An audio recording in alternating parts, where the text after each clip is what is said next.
नमस्कार सभी विद्यार्थियों का हार्दिक स्वागत।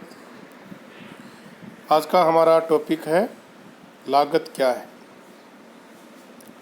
यानी कॉस्ट क्या है। बहुत ही महत्वपूर्ण विषय है लागत लेखांकन के दृष्टिकोण से, क्योंकि हम अभी प्रारंभिक तैयारी कर रहे हैं। हमारा सेकंड पेपर है, उसका नाम है कॉस्ट अकाउंटिंग, और कॉस्ट अकाउंटिंग का हमारा परिचय चल रहा है, इंट्रोडक्शन चल रहा है, जिसमें आज का विषय लागत क्या है। देखिए, लागत शब्द को कुछ शब्दों में परिभाषित करना कठिन कार्य है। लागत को हम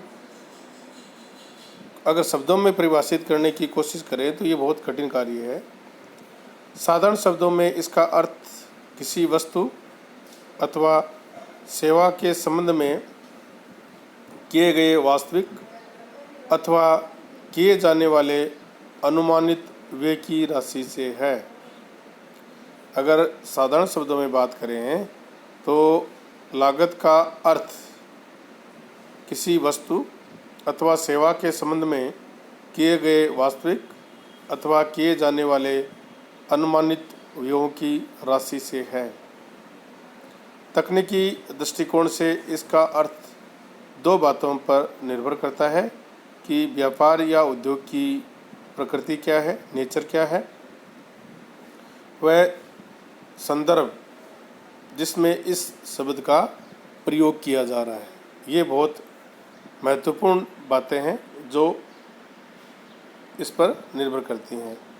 एक व्यापारी ने जहाँ विक्रय और वितरण व्यय बहुत कम होते हैं, वहाँ एक वस्तु की लागत को विक्रय व वितरण व्ययों को ध्यान में रखे बिना ही ज्ञात किया जा सकता है। अगर एक व्यापारी है और वो अपने प्रोडक्ट का मार्केटिंग नहीं करता है, तो उस वस्तु की जब हम लागत याद करेंगे तो सेलिंग एंड डिस्ट्रीब्यूशन से संबंधित जो खर्चे हैं उनको हम ध्यान में नहीं रखेंगे। क्यों नहीं रखेंगे? क्योंकि वहाँ पर खर्चे उसने बहुत कम किए हैं।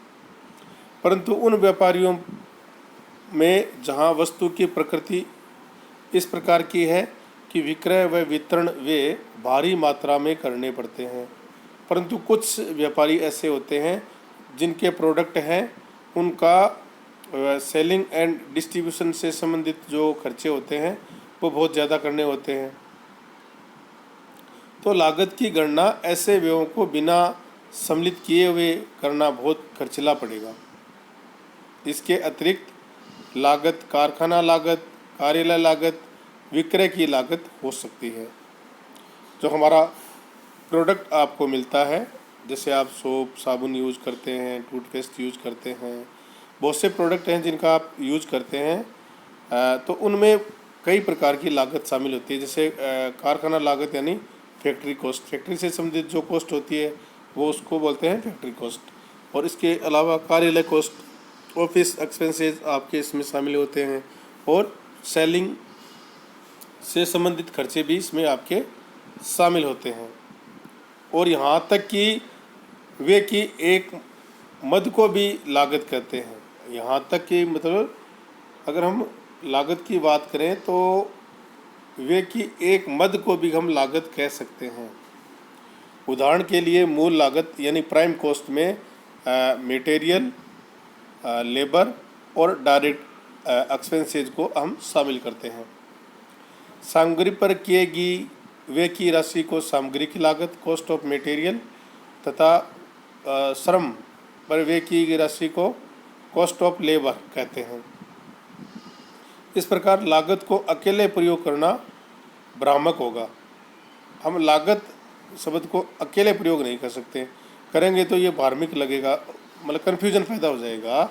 इसके लिए अतिरिक्त लागतों को विभिन्न उद्देश्य के लिए ज्ञात किया जाता है। इसके अतिरिक्त जो विभिन्न लागतें होती हैं उनको हम विभिन्न उद्देश्यों के अनुसार ज्ञात करते हैं।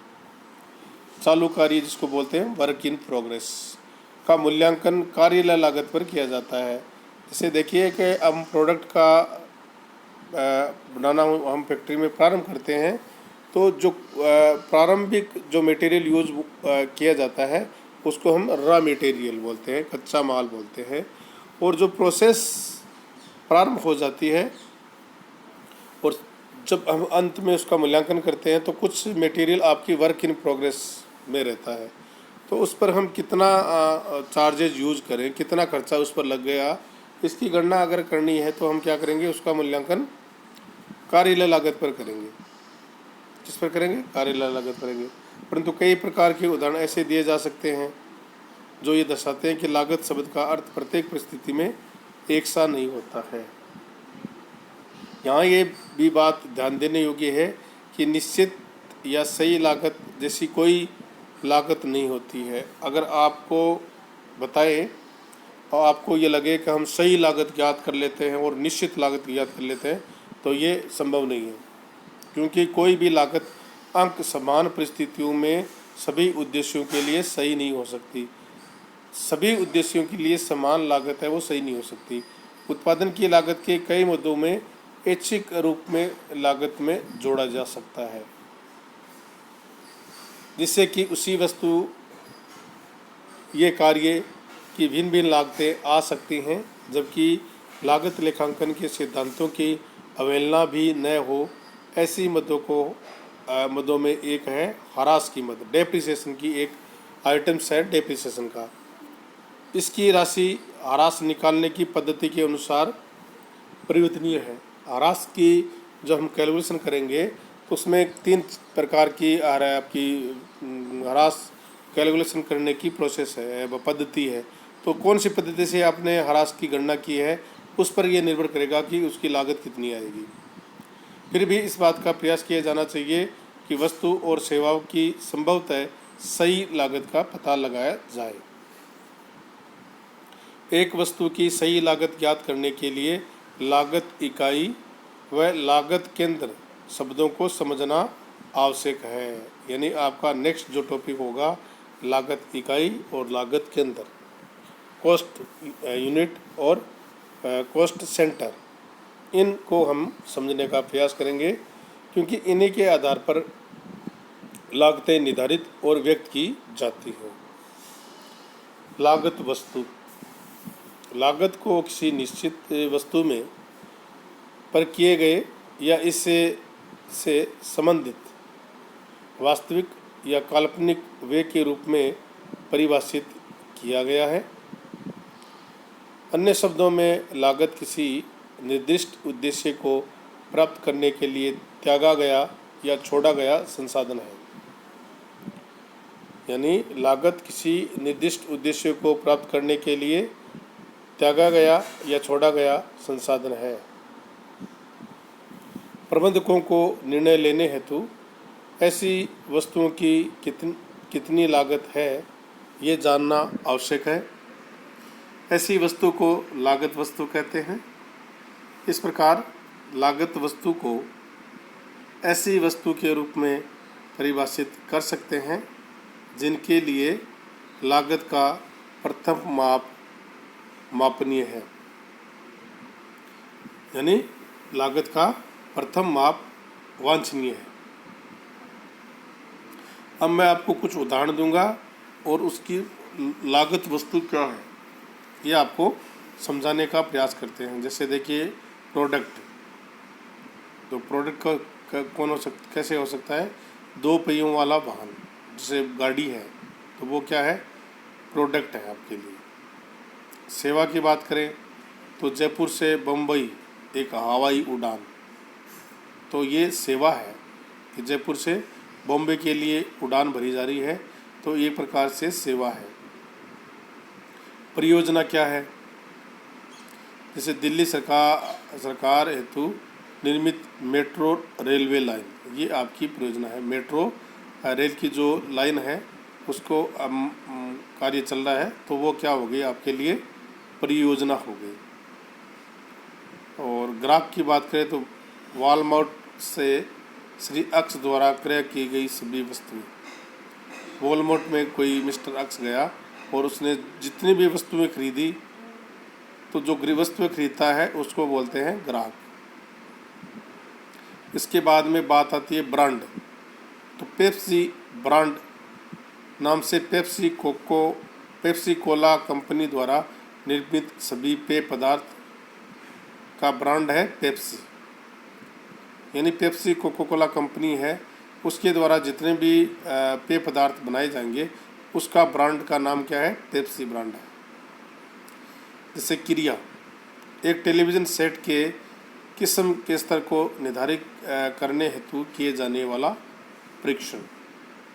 और विभाग, एक सरकारी विभाग जो वायु प्रदूषण पर माप निर्धारित करता है। ये आ गया आपका डिपार्टमेंट। और अब आपका कार्यक्रम देखते हैं, प्रोग्राम्स। एक विश्वविद्यालय का MBA कार्यक्रम। MBA का जो प्रोग्राम है वो एक विश्वविद्यालय के लिए, विश्वविद्यालय का क्या है? कार्यक्रम। तो इस प्रकार से हम लागत वस्तु को समझ सकते हैं। सेवा यानी आपने सर्विस प्रदान कर रहे हो, और उत्पाद प्रोडक्ट आप बना रहे हो, तो प्रोडक्ट कोई भी प्रोडक्ट हो सकता है, गाड़ी हो सकता है, आपके साबुन हो सकता है, टूथपेस्ट हो सकता है, मोबाइल हो सकता है, वो आपका प्रोडक्ट है। और परियोजना, जैसे मेट्रो रेलवे लाइन है, उसका निर्माण किया जा रहा है दिल्ली सरकार द्वारा, तो वो परियोजना है। ग्राहक कौन सा है? जो वॉलमार्ट या कोई भी आपका शोरूम है उसमें परचेज करता है आइटम्स, तो वो आइटम्स जो परचेज करेगा उसको बोलेंगे ग्राहक। ब्रांड, एक पेप्सी है तो उसके पेप्सी द्वारा जितने भी प्रोडक्ट आपको बनाए जाएंगे पेय पदार्थ के, वो सब का ब्रांड एक ही होगा और उसका नाम होगा पेप्सी। तो इस प्रकार से हम लागत के बारे में निर्धारित कर सकते हैं कि लागत क्या है। यानी लागत को हम सही अर्थों में परिभाषित, अगर सीमाओं में बांधना चाहें शब्दों में, तो नहीं बांध सकते हैं। आप सभी विद्यार्थियों का बहुत बहुत धन्यवाद कि आपने पूरा ध्यान से इसको सुना और समझा। और बहुत कम विद्यार्थी हैं, वो अभी स्टडी उन्होंने स्टार्ट नहीं की है, तो वो तुरंत अपनी स्टडी को प्रारंभ करें और अपने नोट्स तैयार करें। धन्यवाद, थैंक यू, बहुत बहुत धन्यवाद।